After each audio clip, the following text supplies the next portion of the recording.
Good morning, Joe here, back on the road again. I left my home about an hour and 50 minutes ago.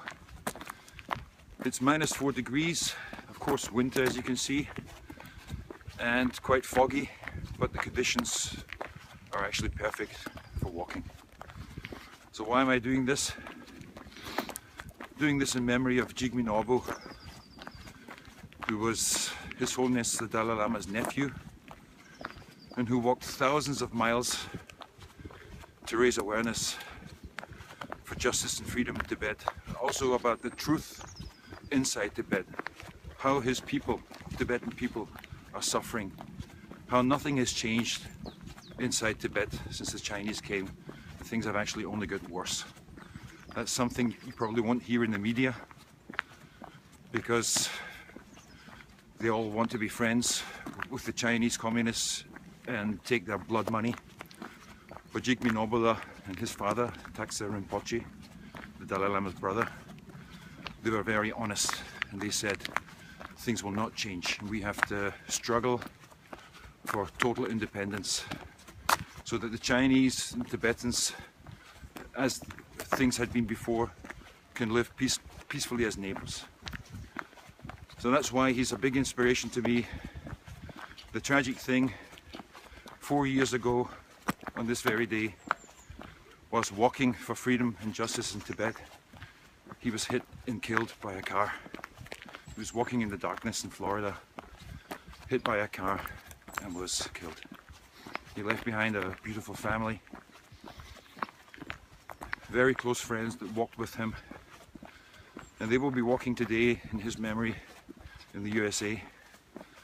So that's why I decided it's time to get back on the road. Just think about him, carry on with what he was doing, because he said in one of his interviews, we just have to keep doing things. We cannot give up.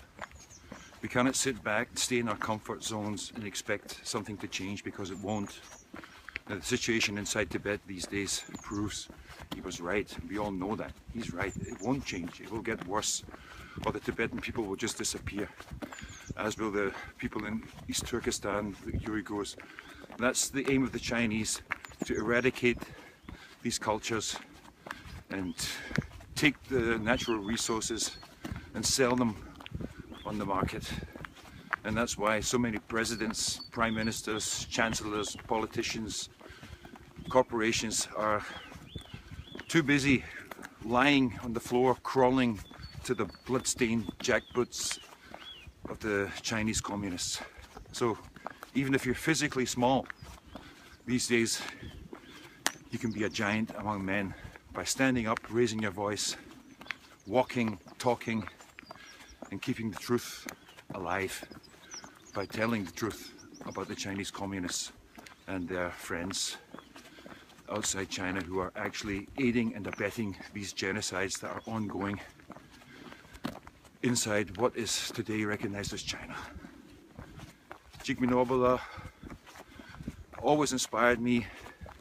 He's been gone for 4 years. He continues to inspire me. And in my studio, I have pictures of two people hanging right in front of me that I can see all the time when I'm writing songs or whatever I'm doing in there.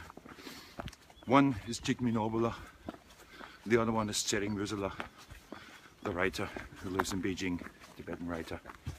Those are the two people that I always see when I'm in my studio, and they inspire me day in, day out to do things, to write, sing, talk, or to walk for Tibet, because I can. I have the freedom.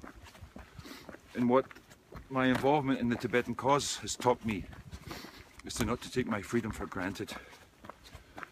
And for many years I did. I thought it was my right, but I don't know if it's a right, it's actually a gift. So those of us who have this gift of freedom, freedom to walk and talk, we have to use that gift, not just for ourselves and enjoy life, but to leave our comfort zones and use some of that freedom for those people who don't have freedom, who can't even walk 2 steps in the small cells that they are held in communist China, in their own country, Tibet, or East Turkestan or Southern Mongolia. It's 2015 and those barbaric days should be over, but they're not. And the Chinese are doing their best to keep those barbaric days going, and that's something we have to end. We that have freedom have to speak up for those that don't. I'll catch you later. Cheers.